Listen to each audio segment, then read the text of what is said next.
So I think let's have some real J talk. Let's have a talk right now. Let's save the world. Like this is gonna save the world. And the reason I say that is because I think the world. Let me just give some context, right? Sometimes, especially let me just say, especially girls, they come to me and be like, "Life is stressful. The worst thing just happened to me." I'm like, my girl, if the worst thing had happened to you, I don't think you would be here. Like the worst thing that could happen to you is you die. Let me just make that one clear. If you're still alive, then that's not the worst thing that's happened to you. It kept you alive. So that's not the worst thing that happened to you. And really, that's just some context. What I'm really trying to say is the reason the world the reason I think the world is having so many issues right now is because of the collective selfishness. We are all operating under the wall. I mean everybody's guilty of this. Whenever one bad thing happens to anybody, whenever one bad thing happen like the bare minimum surface level bad thing happens to someone, that person just believes is the worst thing that will ever happen to him in this world. Like that's how people think. And now I always try to personally, I find I it's kind of hard, but I'm super introspective. I don't make these videos for nothing. I'm super introspective, so it's kind of hard for me to be that way anymore. Like it's long ago when I was like 12. Make it clear. Like when I was like 12, I could behave that way. Now I've gotten to a point where I'm very I'm emotionless concerning this stuff.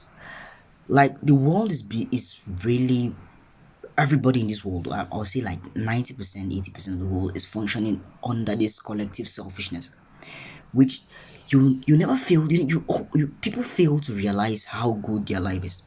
One single bad thing happens to you. You went out that day and whatever happened, and you maybe stole your phone and something. Forgetting to even forgetting the fact that the phone you were using was an iPhone 14 or 15 or whatever, 16. You live in a very nice home. You, you don't lack food at all. So you're forgetting to realize, yes, they took your phone. Let's not even talk about the thief. I wanted to talk about the thief. That can get controversial. But they took your phone and that's all. You arrived home safely. You didn't have any incident. Nothing bad happened to you. You aren't even wounded. You haven't even you're not even injured. So you are fine, right? Let's take the case of an average beggar. The beggar on the street.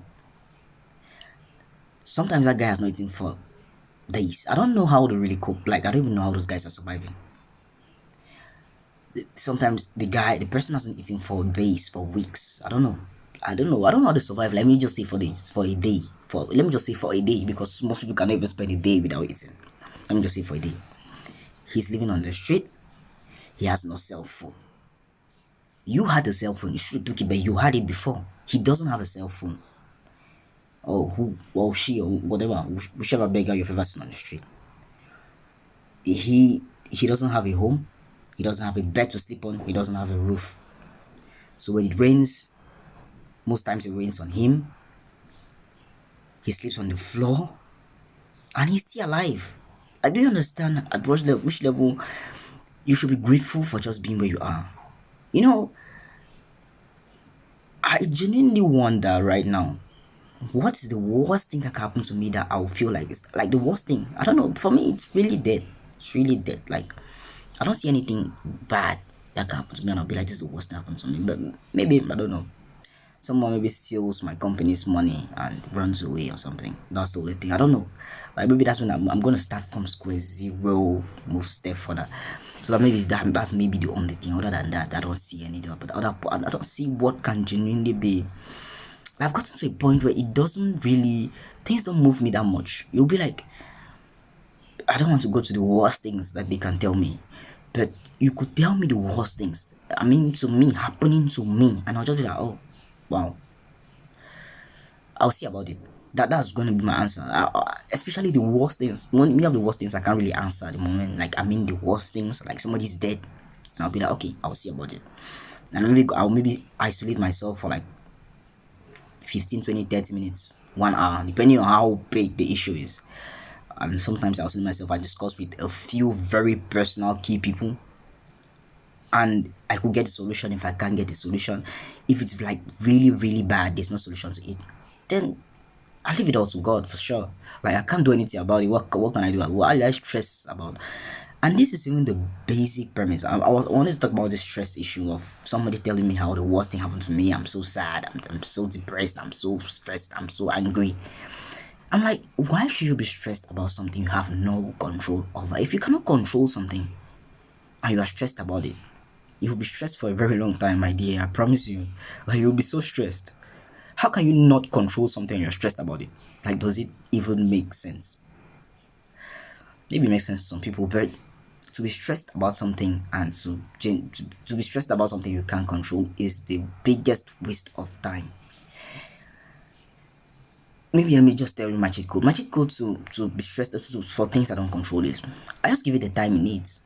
Most things you can control actually just need time. So you just give it the time it needs. Meanwhile, in the meantime, you do other things. Of course. So life continues while waiting that maybe, I don't know, maybe my girlfriend comes back to me, which is not my case. But maybe, I don't know, like some people are stressed about things they can't control. I'm just giving an example. While I'll do that, maybe I'll be doing whatever I was doing before while waiting. So that's it. That's just it. And just wanted to say this because most people are just not as they're just not grateful enough. Like, you need to be grateful. You need to be grateful that you had the chance, the opportunity to watch this video, to talk to me. Yeah, for me to talk to you actually, and for you to talk to me because you can talk to me on the different platforms, and I'll respond anytime I actually have time because I'm really busy, really busy. So be grateful, grateful for the day. It's a new day. I just woke up, and in fact I've been up long ago. I wake up very early and do some work first. So I woke up very early. I did some work. I'm making this video. I have a sister who has a defense soon. I have to be there very very early. It's at about, wow, it's at 8. It's already past 7, so I have to be getting ready for that. Be grateful, please be grateful. You are living a very good life. Like, if you think I'm lying to you, just go around, just go out. I want you to just, like, put this video down, just go out and look at the world, you're living in, look at the people on the streets and whatever is going on, and you'll see what I'm talking about. So you trust me, you are living a very good life.